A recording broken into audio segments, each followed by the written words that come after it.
wabarakatuh. Perkenalkan, saya Aulia Zaratul Ilmi dengan NIM 2284202008, program studi pendidikan matematika semester 4. Dan teman saya Dewi Hoirunava dengan NIM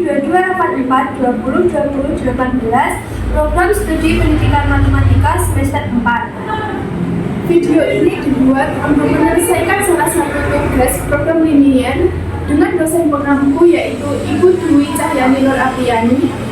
Langsung saja, di sini kami akan menjelaskan permasalahan pemrograman linier dengan menggunakan metode penalti atau Big M. Permasalahan pemrograman linier dengan metode penalti atau Big M. Apa itu Big M? Metode ini merupakan salah satu metode yang dapat digunakan untuk menyelesaikan permasalahan program linier yang bentuk kanoniknya mengandung variabel semu. Adapun ketentuan dalam metode Big M.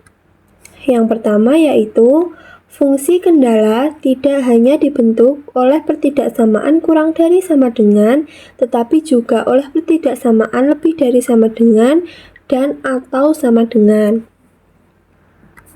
Yang kedua, jika tanda pada kendala lebih dari sama dengan, maka ketika merubah model menjadi bentuk baku, harus dikurangkan dengan variabel surplus atau S. Yang ketiga, variabel surplus tidak bisa menjadi variabel basis awal sehingga dibutuhkan variabel buatan atau variabel artifisial. Yang keempat, yang dapat menjadi variabel basis awal adalah variabel slack dan variabel artifisial. Yang kelima, jika suatu model pada fungsi kendalanya menggunakan lebih dari sama dengan, maka dapat diselesaikan dengan metode Big M, metode dua fase, dan metode dual simplex. Artinya, jika pada suatu permasalahan pemrograman linier terdapat fungsi kendala yang tanda pertidaksamaannya itu lebih dari sama dengan, maka dapat diselesaikan dengan tiga metode tersebut. Yang keenam, jika suatu model pada kendalanya ada yang menggunakan tanda sama dengan, maka dapat diselesaikan dengan Big M dan dua fase. Artinya, jika pada suatu kendala ataupun fungsi tujuan yang menggunakan tanda sama dengan, maka dapat diselesaikan dengan dua metode tersebut. Lanjut, ketentuan dalam metode Big M yang ketujuh. Variabel buatan diberikan pada fungsi kendala yang tidak memiliki variabel slack. Artinya, pada suatu fungsi kendala atau fungsi batasan yang tidak memiliki variabel slack, maka kita harus menambahkan variabel buatan. Yang kedelapan, jika fungsi tujuan adalah memaksimalkan, maka koefisien variabel buatan pada fungsi tujuan adalah negatif M. Artinya, adanya pengurangan sebesar M pada ruas kanan fungsi tujuan yang memaksimalkan, di mana M adalah bilangan positif yang sangat besar. Begitupun pada fungsi tujuan yang meminimasikan, maka koefisien variabel buatan pada fungsi tujuannya adalah M, atau kita menambahkan M.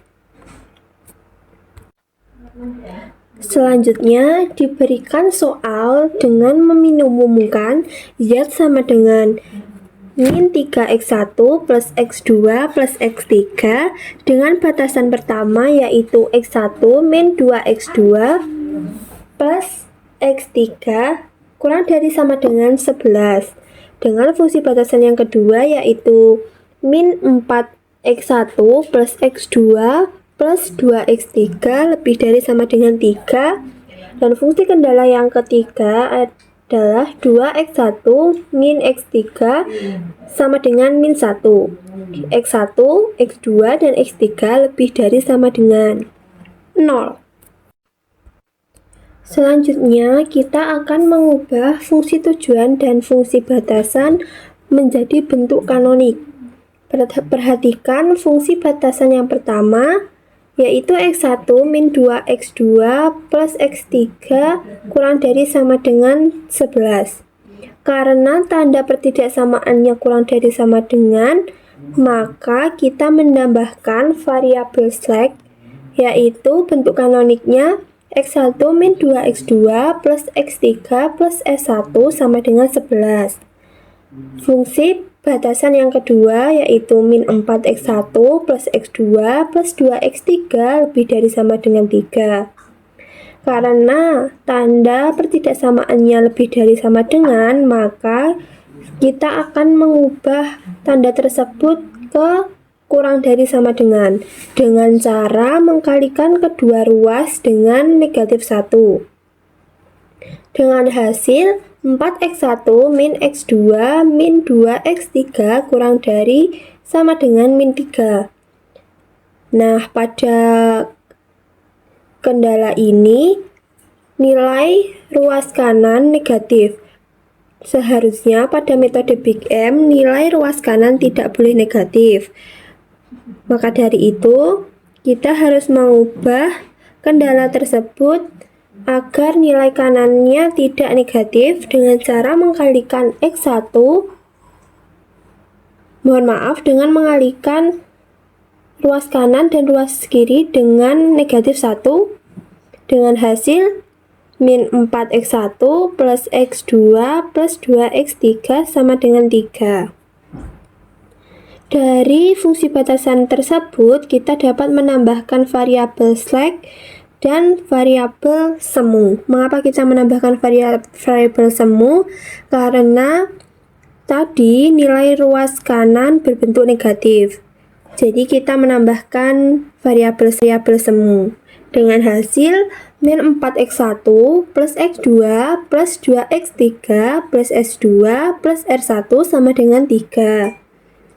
Kemudian fungsi batasan yang ketiga yaitu 2x1 min x3 sama dengan negatif 1, kita rubah menjadi bentuk kanonik dengan hasil min 2x1 plus x3 plus r2 sama dengan 1. Kita menambahkan variabel semu karena pada fungsi batasan ini hanya terdapat 2 variabel.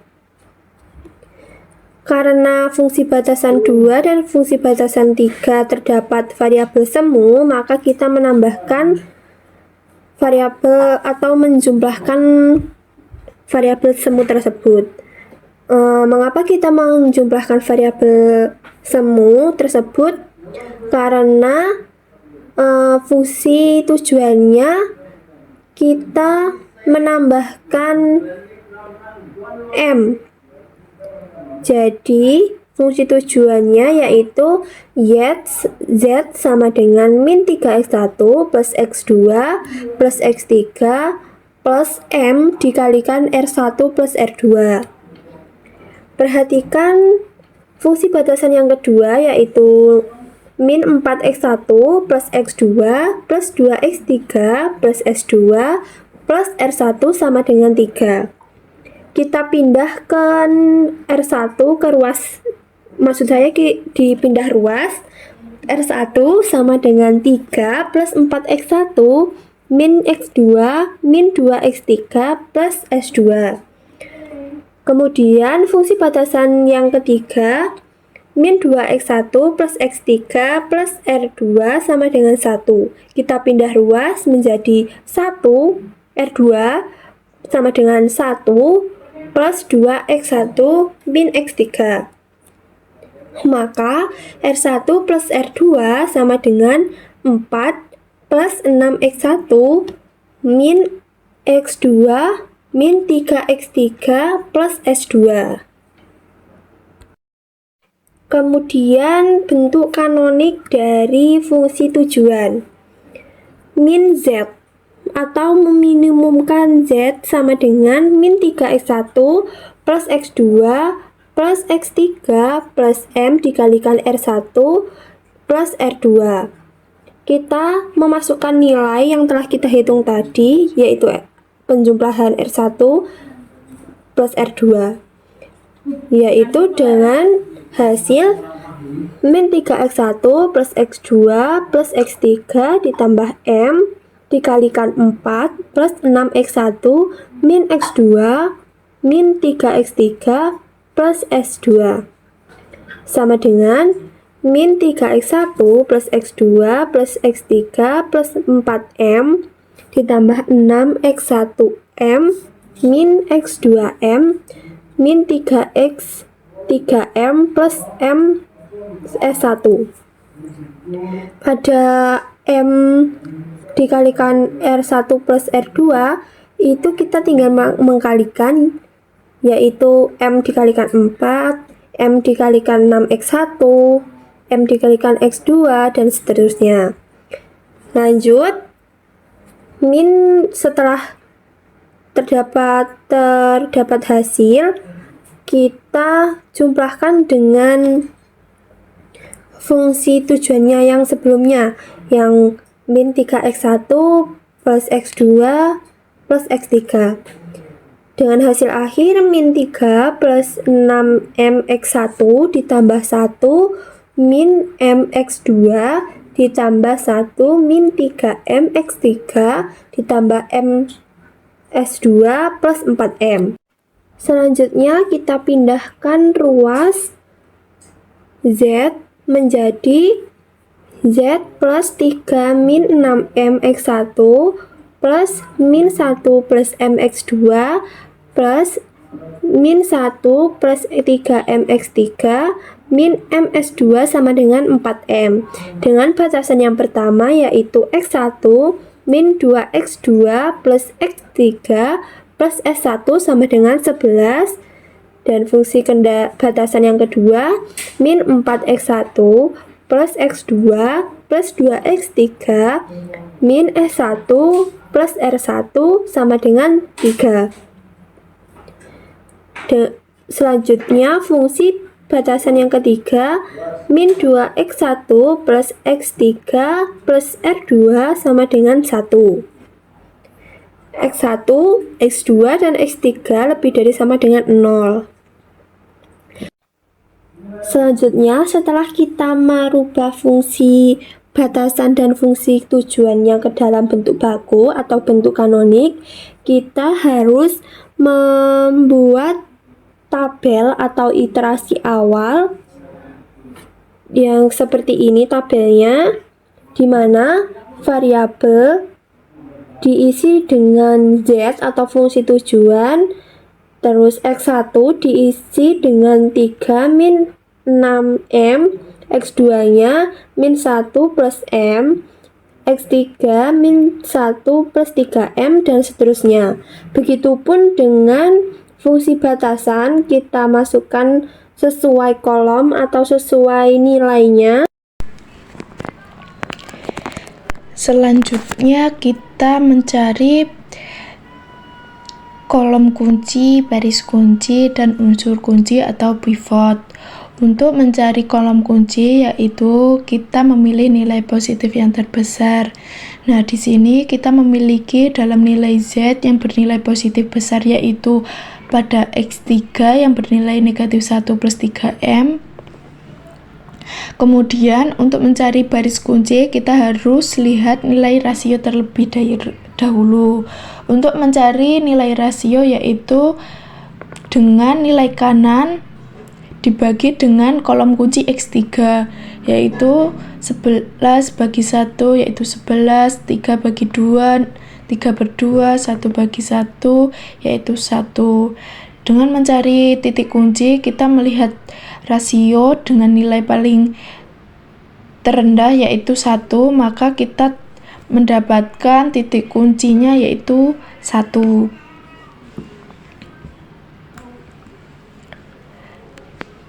Selanjutnya kita harus mencari perhitungan operasi baris dasarnya.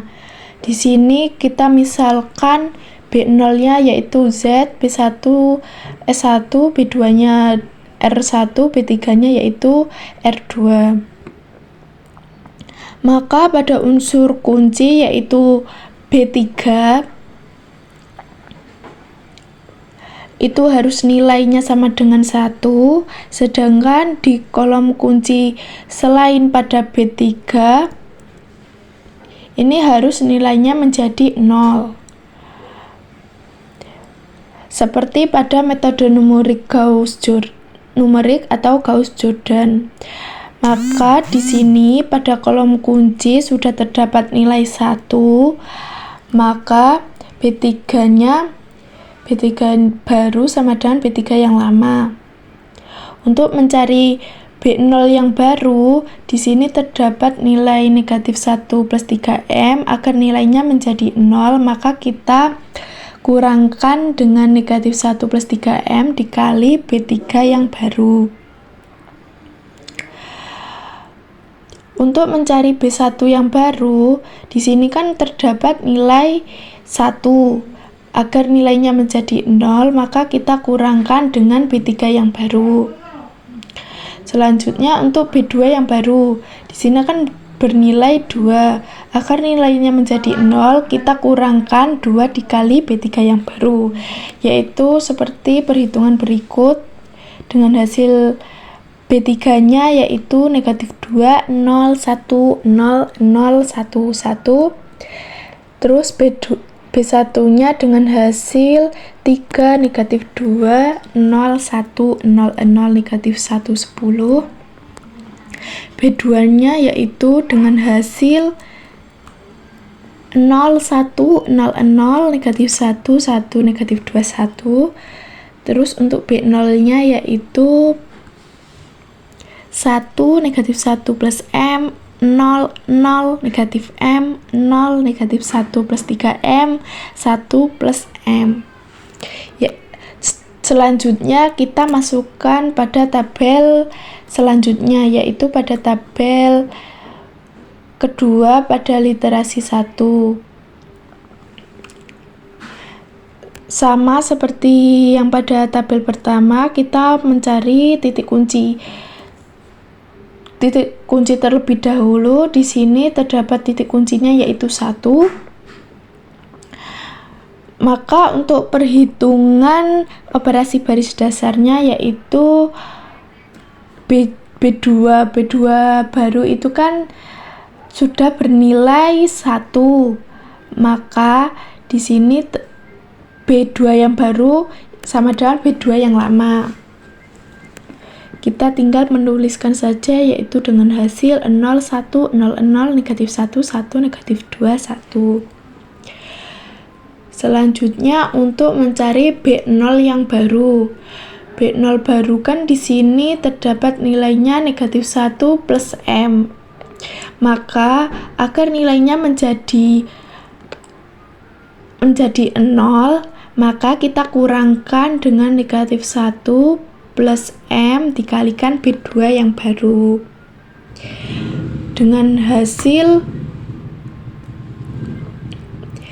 1, 0, 0, 0, negatif 1, 1 negatif M, negatif 1, negatif M, 2.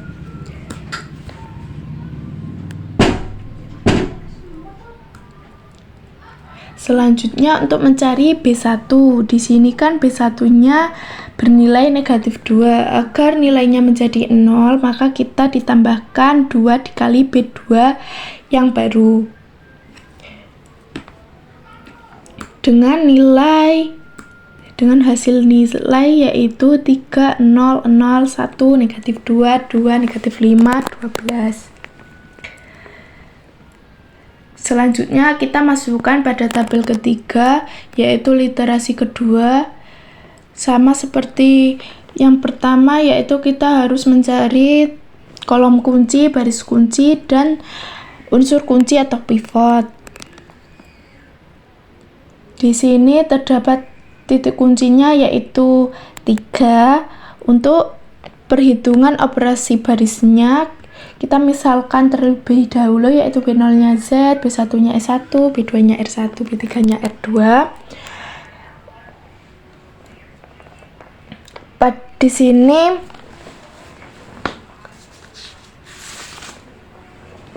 B1-nya di sini kan bernilai 3, maka kita harus pada baris kunci kan harus nilainya kan 1, maka kita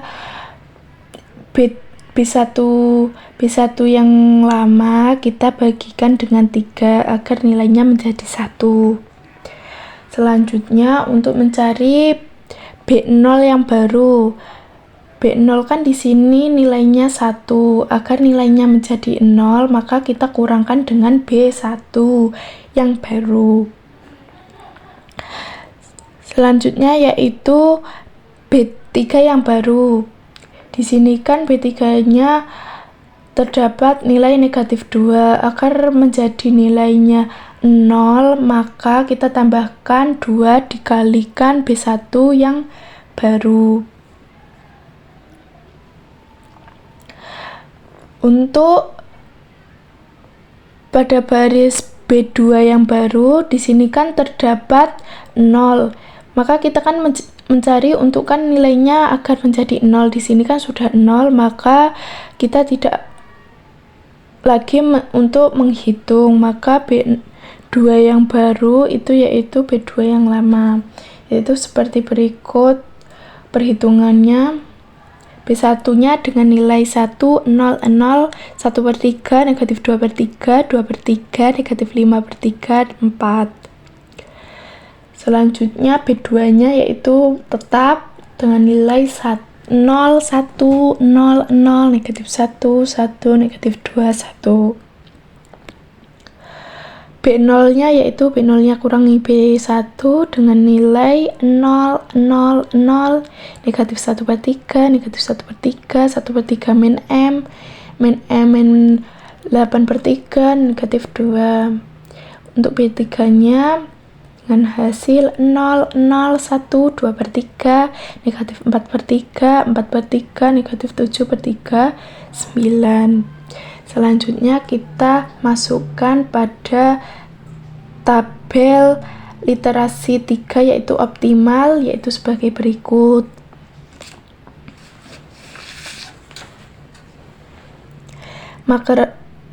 Maka karena sudah tidak ada lagi nilai positif terbesar di antara X1, X2, X3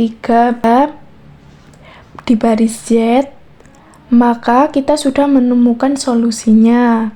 Solusinya yaitu nilai X-nya yaitu menjadi 4, X2-nya bernilai 1, X3-nya bernilai 9, dengan nilai Z-nya yaitu negatif 2.